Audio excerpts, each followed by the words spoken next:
Diagnostic Assessment of Reading, or DAR. What DAR says it will do. It says that it will assess students' relative strengths in various areas of reading and language. It will discover the areas of reading and language in which students need further instruction. And it will demonstrate to students what they already know about reading and the next steps they need for improvement. What it really does is it has a silent reading comprehension component, and it looks at whether students can answer inferential multiple choice questions and retell basic information about short nonfiction passages. Also, there's a range of other component skills such as oral reading comprehension, fluency, and word decoding, and word recognition.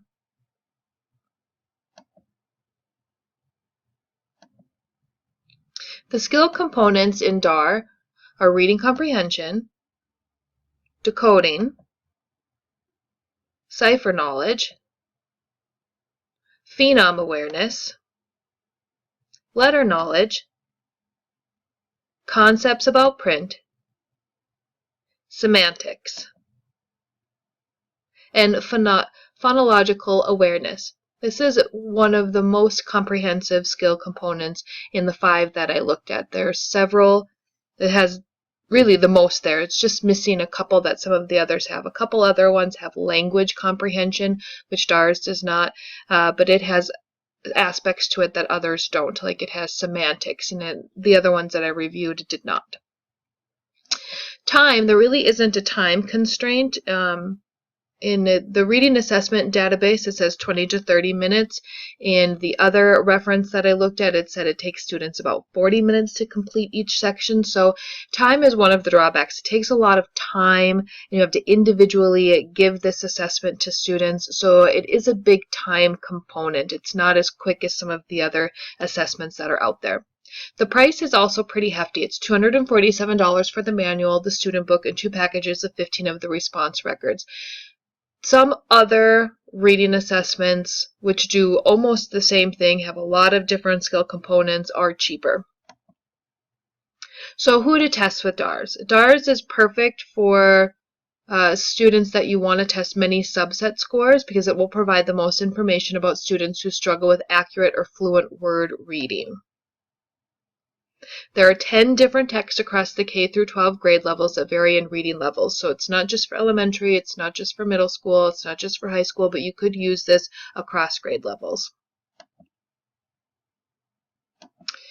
Because it is an individual system and it takes 40 minutes to go through, there's a lot of components that are part of it. It's actually one of the harder tests to administer. It takes a lot of teacher expertise and teacher knowledge of their own students to really sit down and figure out how the test works. It actually relies a lot on teacher judgment, so sometimes that can sway individual results as well. Some of the weaknesses, again, because the DAR includes 1 nonfiction passage per grade level, it provides some information about the comprehension skills of a wide range of students, but will not provide as fine-grained information as grade-specific tests for students reading close to grade level. Also, it does not provide information about critical thinking skills, evaluating text on an aesthetic basis, appreciation of text, or comparing different texts. Students are diagnosed on a narrow scope of text types and only 1 text per grade level. So that means, there's not a lot to it. Individual administration may be time consuming. As previously stated, it can take up to 40 minutes for 1 student to take a test. There's also some evidence that comprehension scores do not correlate highly with other comprehension measures.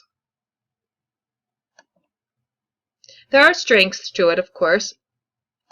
Some great strengths about this program is that it measures word recognition, oral reading, accuracy and fluency, spelling and word meaning, as well as silent reading comprehension. Another great strength is that teachers can really just decide where to begin.